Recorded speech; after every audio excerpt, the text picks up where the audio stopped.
now is Doug Usher, Managing Director for Polling at Purple Strategies, who I think has the answer to all my questions. Mr. Usher, thank you so much for being here.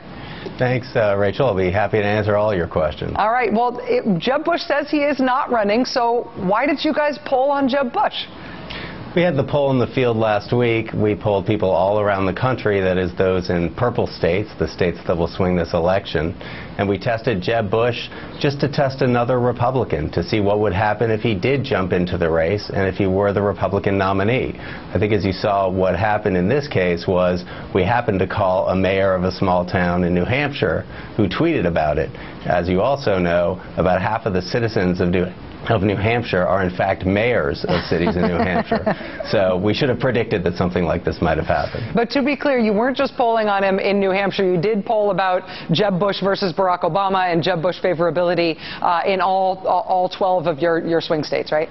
That's exactly right. And what we found was that a couple pieces of news. First is that Jeb Bush is not a panacea for the Republican Party right now. He carries some baggage as well as benefits of the Bush name, but he tests about as well as the other candidates we tested, trailing Obama at this point by about 4 to 6 points. But why would you think he even could conceivably be a panacea? I mean, is there somebody who has a strategic interest in promoting the idea of him as a potential candidate? Is there somebody who strategically wants you to be getting his name out there, or you just thought he's as reasonable an establishment Republican who's not running as anybody?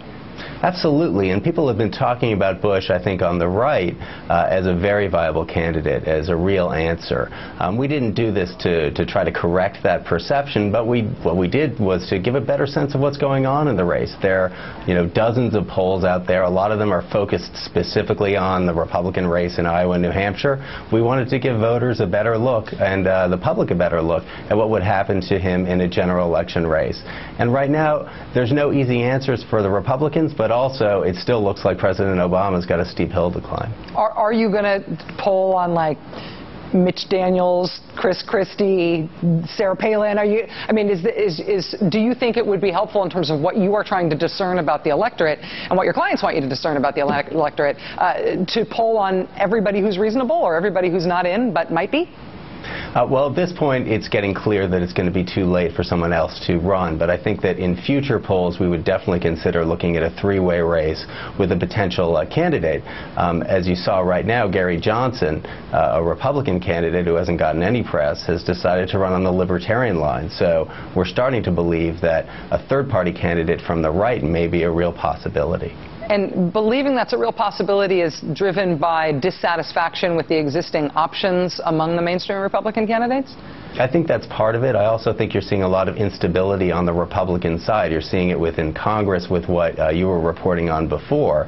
And depending on who's nominated, there may be somebody who would be willing to go out on the limb and do that. It certainly wouldn't be someone like Jeb Bush, who's very mainstream from the Republican standpoint, but I think it could be somebody a little bit more extreme. Doesn't expect to win, but wants to get some press for themselves and maybe even a good talk show down the road. Can you explain, I introduced what Purple Strategies is a little bit, since a lot of people, me included, are meeting you for the first time tonight. Can you explain a little bit more about your firm? I understand you include Republicans and Democratic consultants. That's absolutely right. We felt there was a vacuum in Washington of a firm that was solely made up of both parties, not one that was a Democratic firm or a Republican firm, but one where we could come together and find bipartisan solutions for our clients.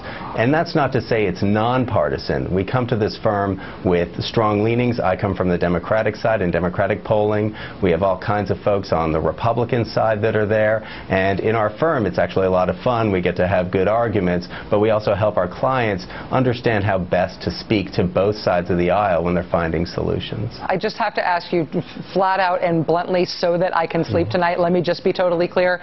You're not polling on Jeb Bush as a stalking horse for a Jeb Bush third-party candidacy.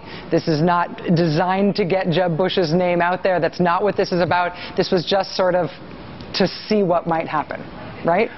Absolutely. Okay. Try to help you sleep tonight, Rachel. We did it. We sat in our offices, a couple of Republicans, a couple of Democrats, thought about different interesting things to run. I'll tell you off air who are some of the things that, or some of the people we decided not to test, but we ended up with Jeb Bush. All right, fair enough. My tinfoil hat is clear now, so people can't see it on television, but it is still firmly affixed. Doug Usher, Managing Director for Polling at Purple Strategies, thank you for coming on the show. Really appreciate you explaining this tonight. Thank you. It's my pleasure.